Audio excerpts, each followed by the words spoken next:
Hi, my name's Anthony and I'm one of the client liaison team here at People Location.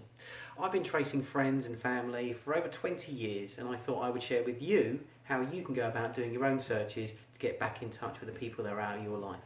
So, first port of call is obvious, to the internet. Off to Google, put in the names, put in the areas. So David Jones, Hull, David Jones, Glasgow. If you can, put David Jones in speech marks, Glasgow, speech marks. It specifies your search and narrows down your results.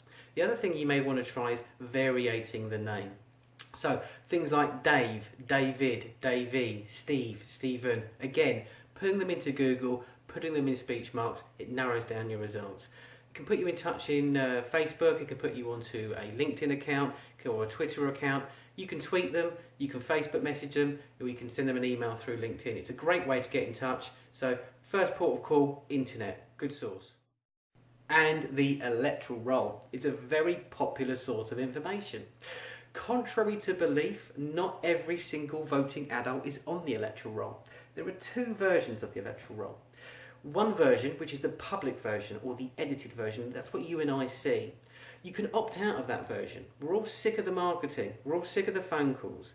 So lots of people now opt out of the public version. It doesn't change their ability to vote, and it doesn't mean they've left the country. So just remember, just because somebody's not on the electoral roll doesn't mean they've left the country, and it doesn't mean they can't vote. The electoral roll is compiled every year and sometimes it does roll over. So just also remember, voters roll or electoral roll data can roll over. It can be 2, 3, even 4 years out of date. So just remember that.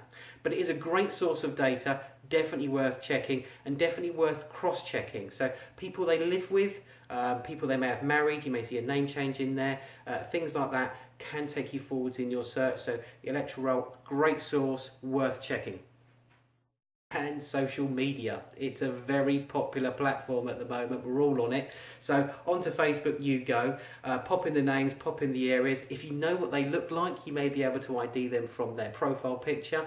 Just remember, not everybody has Facebook. We're not all on there.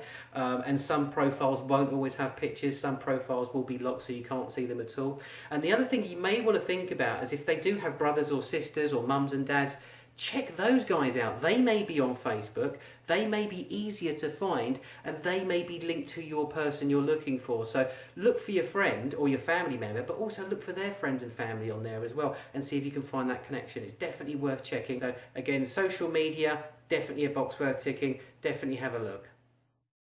And if you're doing a bit more of an historical search, think about phone books. None of us use it anymore. We're all on the internet. We all get our details from the online sources. But 20, 30 years ago, phone books were really popular and we were all in there. It's how we got in touch. Unless you're ex-directory, of course, which most people weren't. So if you've got a phone book, check the 80s phone book, check the 90s phone book, whatever it may be, check your areas, see if you can find them in there. If they're in there and there's a phone number, call it. You never know, they may still have the number. I've had cases in the past where people have kept the same phone number for 20, 30 years or more. If they move in the same area 5 or 10 times, they may bring their phone number with them. Most people know that everybody's got my number. I don't want to lose it. They know how to get hold of me. They keep their phone number. Definitely worth a call. And the other thing is if it pulls up an address, you may be able to cross-check that with voters. So again, look on the electoral roll and see if they're living with other people. And again, you can maybe follow those guys on forwards or cross-check it on other platforms, social media and so on. So phone books, definitely check it if you're doing an in-depth search. And company's house. It's not often thought of, but it's a box worth ticking. If your person has a company or they've been associated with a company or they've done well, they may well be on the register of directors. It's free online if you go to the Company's House website, so you can pop in the name and that will pull up all the people with that name who have got incorporations, even the dead incorporations that have died in the last sort of 5 or 6 years.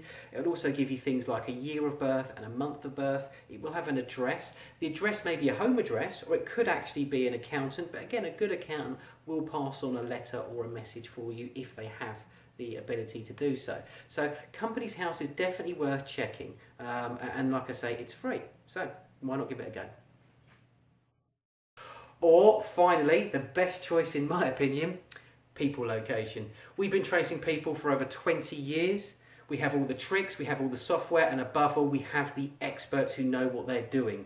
So feel free to give us a call. The number's 0208 390 1703, or visit us online at www.peoplelocation.co.uk or www.peoplefindersuk.co.uk. Thanks for watching.